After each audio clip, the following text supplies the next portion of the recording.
back. You have been appropriately attentive as this trial proceeds. And again, you are commissioned with deciding whether the original trial of Jesus was just and fair. Did he get due process? We have heard from Judas Iscariot and Annas, the deposed high priest of Judea. Today we call Caiaphas to the stand.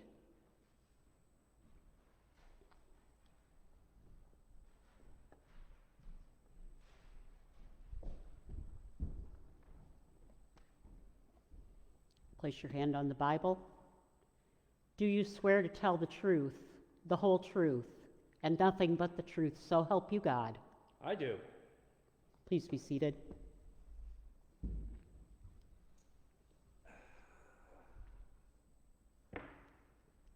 Tell us who you are and why you are part of these proceedings.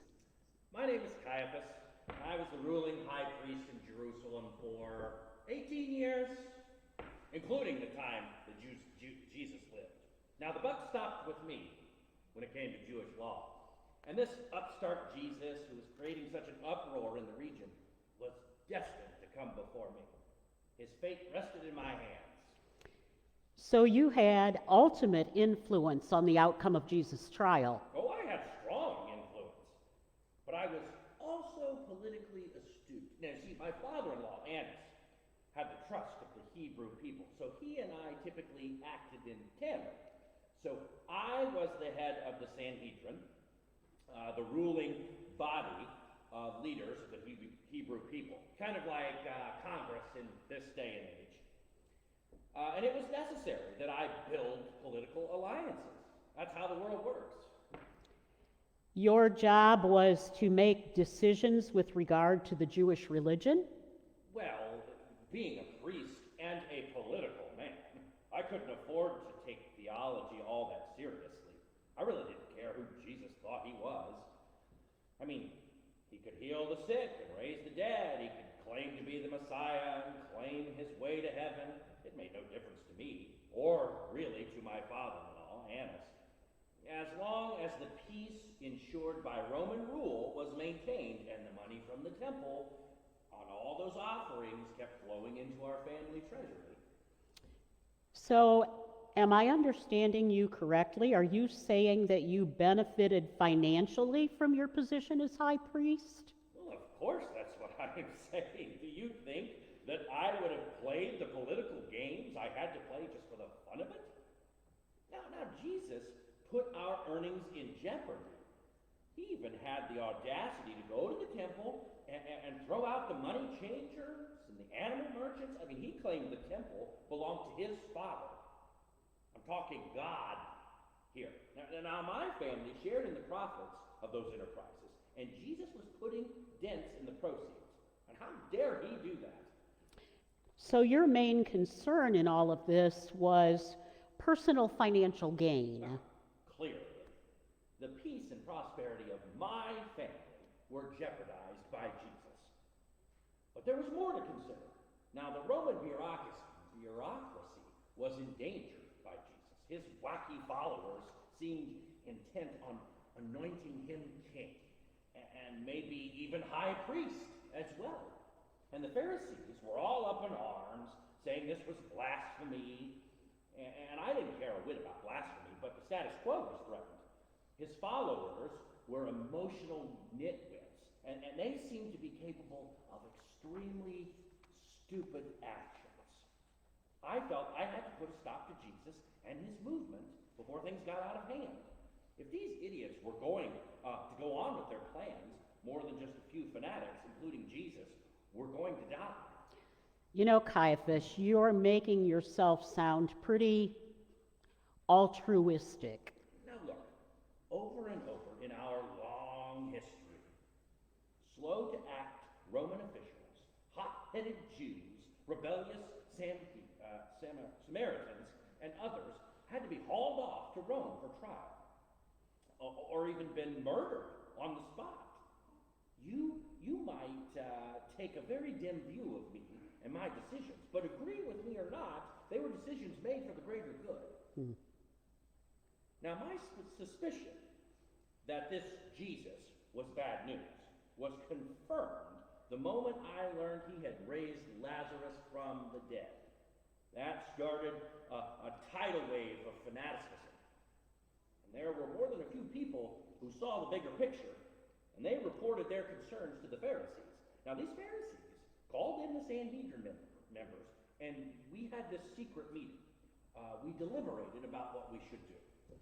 And can I assume that you took a position against Jesus? In this meeting, one person in the group made this observation. If we let Jesus go on like this, everyone will believe him, and the Romans will come, and they will take away both our place and our nation. Now, this man was absolutely right.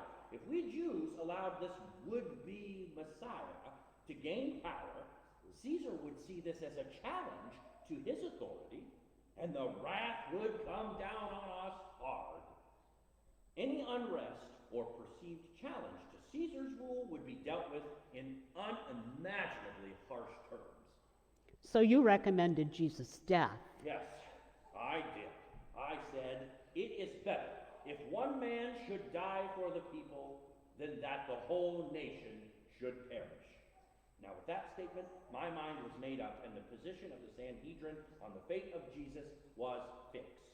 Messiah or not, he had to die to save the nation.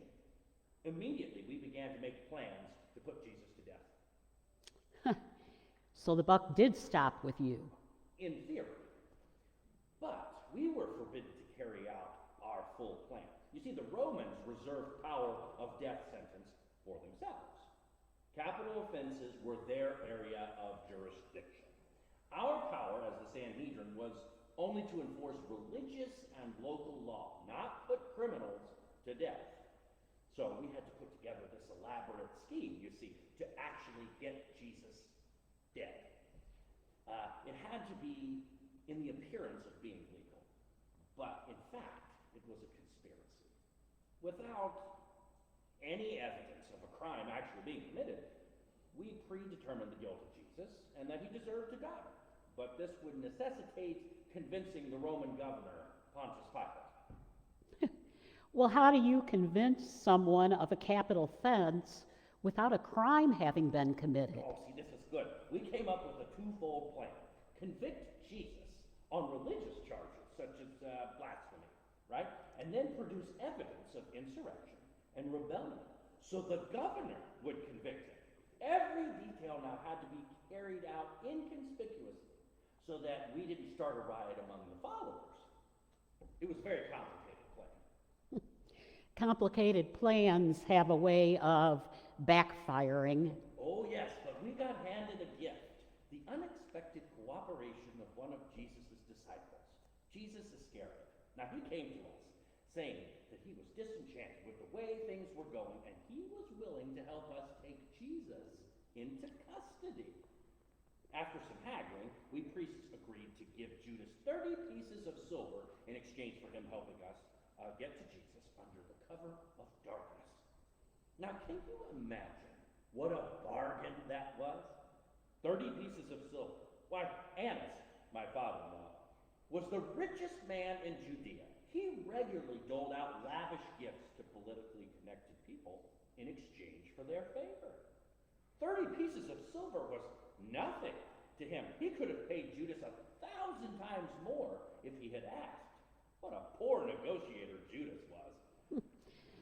So, am I understanding then that Judas came to you, you didn't approach him? Correct. He approached us. But as things turned out, Jesus' arrest was a simple thing. Judas led my priest and the royal guard to the Garden of Gethsemane, where Jesus had taken his disciples after the Passover meal. Jesus was finishing his prayers, and the disciples were sleeping. Judas approached him and kissed him, our signal for arrest. But Jesus didn't resist at all. Now I'm told He even healed the ear of one of our men who was injured at the hand of one of Jesus' disciples. That's interesting. Was Jesus beaten when he was arrested? Oh, no, that came later. He was brought back to the city for trial. Annas was waiting, and so was I. Annas could not get Jesus to confess to anything, so he sent him on to me. We had arranged for some false witnesses to come forward, but they couldn't get their stories to correspond. Finally, two of them said that Jesus had said he would destroy the temple of God and rebuild it in 3 days. Now we were getting somewhere. I asked Jesus to answer to the testimony of these witnesses, but he refused to say anything. He only responded when I asked him if he was the Christ. So you have said, and you shall see the Son of Man sitting at the right hand of power and coming with the clouds of heaven. I had him. It didn't matter whether what he claimed was true. All that mattered was that now I could convict him of blasphemy. And his threats against the temple would be seen as grounds for a riot. I could pass him on to Pontius Pilate. I spoke my verdict. He is worthy of death. So that's the end of your story? Well, I had him bound and delivered to the Roman governor, Pontius Pilate. However, the whole situation didn't play out as smoothly as we had planned. Pilate treated him like a hot potato, bouncing him to Herod, who bounced him back to Pilate. Annas and I became concerned that Jesus would somehow get out of this. So we rather gathered a crowd of people to get loud and add pressure to the situation. Now, we instructed them to question Pilate's allegiance to Rome and then to yell for Jesus' crucifixion. So you manipulated Jesus' crucifixion. Well, manipulate is a very strong word. Jesus was a threat to the Hebrew way of life. He needed to be eliminated. Even Pilate was made to see that Jesus must die. And you have no regrets about the outcome? Regrets? No. Confusion? Yes. By the next afternoon, Jesus was dead. He was buried in a stone tomb, and the grave was sealed. But 2 days later, there were reports that he was alive. Now, we had made certain that he was dead, but the reports persisted. Jesus' followers became obsessed, saying he'd been risen from the dead. They were stirring up a lot of trouble, saying that he was the true Messiah, that his death on the cross was God's plan for the forgiveness of sins, for salvation. We couldn't shut these zealots up. Did this have long-term ramifications? In 70 AD, the temple and Jewish worship, as we knew it, was destroyed. I had tried so hard to maintain the status quo, but the Roman general, Titus, and his troops utterly defeated us. Rome had feared an uprising and took extreme measures to keep us under their rule. Caiaphas, what would you have done differently? I believed the words that I spoke to the Sanhedrin. It is better for you that one man should die for the people than the whole nation perish. I stand by that. The words I spoke turned out to be a prophecy. Jesus did die, yet the Jewish nation paid a dear price. Where was I wrong? Could my words have meant something other than I thought? You tell me. Caiaphas, I believe that I've heard all from you that I needed to hear. You're dismissed from the stand.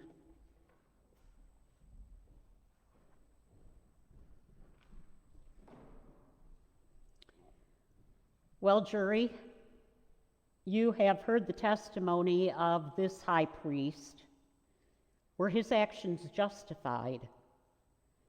It is up to you to decide. Now, our next witness is Peter, one of Jesus' closest disciples. And this court will be in recess until we call Peter to the stand, please carefully consider the testimony that you are hearing. Court dismissed.